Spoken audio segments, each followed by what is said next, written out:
इस वीडियो में हम ऊर्जा और इसके रूपों के बारे में पढ़ेंगे। आपने अभी तक कार्य के बारे में पढ़ा। किसी भी कार्य को करने की क्षमता को हम ऊर्जा कहते हैं। आइए समझते हैं। मान लीजिए आप एक चेयर को पुश कर रहे हैं। आप देखेंगे कि चेयर को पुश करना आसान होगा। वहीं एक भारी बुक शेल्फ को पुश करना मुश्किल होगा। चेयर को पुश करने में कम कार्य करना पड़ा और बुक शेल्फ को पुश करने में ज्यादा कार्य करना पड़ा। कार्य करने की क्षमता को हम ऊर्जा कहते हैं और अंग्रेजी में हम इसको एनर्जी कहते हैं।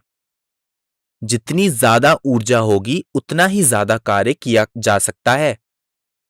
अब सवाल यह उठता है कि वस्तु ऊर्जा की सहायता से कार्य कैसे कर पाती है। आइए इस उदाहरण से देखते हैं। वह वस्तु जिसमें ऊर्जा है वह दूसरी वस्तु पर बल लगाने के योग्य होती है। जब ऐसा होता है तो ऊर्जा पहली वस्तु से दूसरी वस्तु में ट्रांसफर हो जाती है। दूसरी वस्तु चूंकि ऊर्जा ग्रहण करती है तो वह कार्य कर सकती है और गति में आ सकती है। इस प्रकार पहली वस्तु में कार्य करने की क्षमता है। इसका अर्थ हुआ कि कोई भी वस्तु जिसमें ऊर्जा है वह कार्य कर सकती है। जो कार्य करता है वह ऊर्जा लूज करता है, अर्थात उसकी ऊर्जा में हानि होती है। और जिस पर कार्य हो रहा होता है वो एनर्जी गेन करता है, अर्थात उसकी ऊर्जा में वृद्धि होती है। आपने ऊर्जा के बारे में पढ़ा। क्या आप बता सकते हैं कि ऊर्जा का मात्रक क्या होगा? चूंकि किसी वस्तु की ऊर्जा को उसकी कार्य करने की क्षमता के रूप में मापा जाता है, इसलिए ऊर्जा का मात्रक भी जूल होता है। हम कह सकते हैं कि 1 जूल कार्य करने के लिए 1 जूल ऊर्जा चाहिए होगी। उसी तरह 10 जूल कार्य करने के लिए 10 जूल ऊर्जा चाहिए होगी।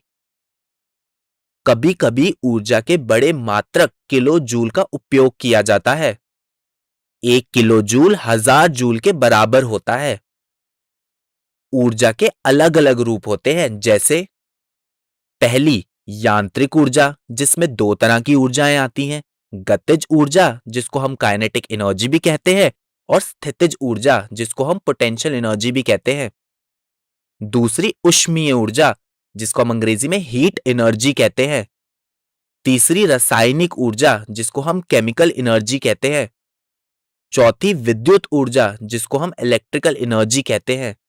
और पांचवी प्रकाश ऊर्जा, जिसको हम लाइट एनर्जी कहते हैं। आने वाली वीडियोस में हम गतिज ऊर्जा और स्थितिज ऊर्जा के बारे में पढ़ेंगे। वीडियो को रोकें और ऊर्जा के 5 रूपों को अपनी कॉपी में लिख लें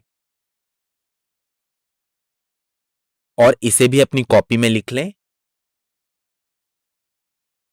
चलिए अब एक प्रश्न हल करिए।